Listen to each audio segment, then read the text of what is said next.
नमस्कार। माली समाचार हिंदी में आपका स्वागत है। मैं दिनेश माली। होम, कार व कॉर्पोरेट लोन की ईएमआई घटने की उम्मीदें बढ़ी। रेपो दर में 25 आधार अंकों की कटौती।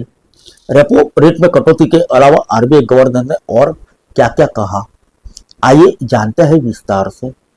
भारतीय रिजर्व बैंक ने रेपो रेट कटौती का ऐलान कर दिया है। आरबीआई की मौद्रिक नीति समिति ने रेपो रेट में तत्काल प्रभाव से 0.25% की कटौती का फैसला सर्वसम्मति से लिया। आरबीआई गवर्नर संजय मल्होत्रा ने कहा कि मौद्रिक नीति समिति के सदस्यों ने नीतिगत रेपो दर को तत्काल प्रभाव से 25 आधार अंकों से घटाकर 6% करने के लिए मतदान किया। इस दौरान गवर्नर ने वैश्विक विकास के लिए नई चुनौती की ओर इशारा भी किया। आरबीआई ने बुधवार को लगातार दूसरी बार प्रमुख ब्याज दर में 25 आधार अंकों की कटौती का ऐलान किया। केंद्रीय बैंक के इस फैसले से अमेरिका की ओर से लगाए गए पारस्परिक शुल्कों से प्रभावित अर्थव्यवस्था को सहारा मिलने की उम्मीदें बढ़ी है। ब्याज दरों में कटौती के बाद प्रमुख नीतिगत दर यानी रेपो रेट घटकर 6% हो गई।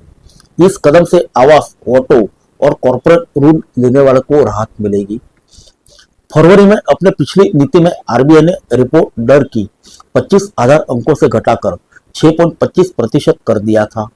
यह दर मई 2020 के पिछली दरों में कटौती के बाद आई थी। दरों में आखिरी संशोधन फरवरी 2023 में हुआ था, जब नीति दर को 25 आधार अंकों से बढ़ाकर 6.5% कर दिया गया था।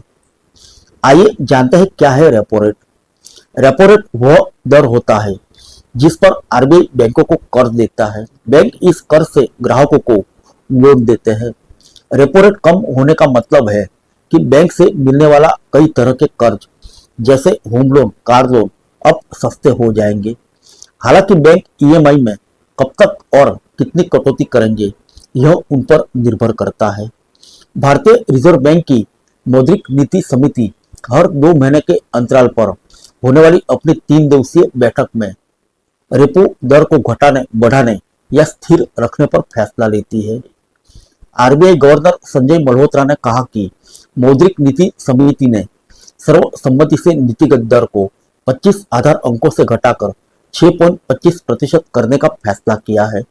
वैश्विक अनिश्चितता के कारण आरबीआई ने सकल घरेलू उत्पाद की वृद्धि दर का अनुमान 6.7% से घटाकर 6.5% कर दिया है। पिछले सप्ताह अमेरिकी राष्ट्रपति डोनाल्ड ट्रंप ने भारतीय आयातों पर 26% का भारी भरकम पारस्परिक शुल्क लगाने की घोषणा की, जो 9 अप्रैल से प्रभावी होगा।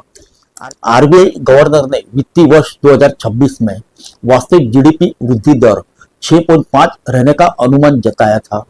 आरबीआई गवर्नर ने कहा कि नीतिगत और व्यापार संबंधी अनिश्चितताओं के कारण वृद्धि अनुमानों में 20 आधार अंकों की कमी की गई है। फिर मिलेंगे अगले बुलेटिन में अन्य किसी खबर के साथ। तब तक के लिए इजाजत दीजिए। नमस्कार।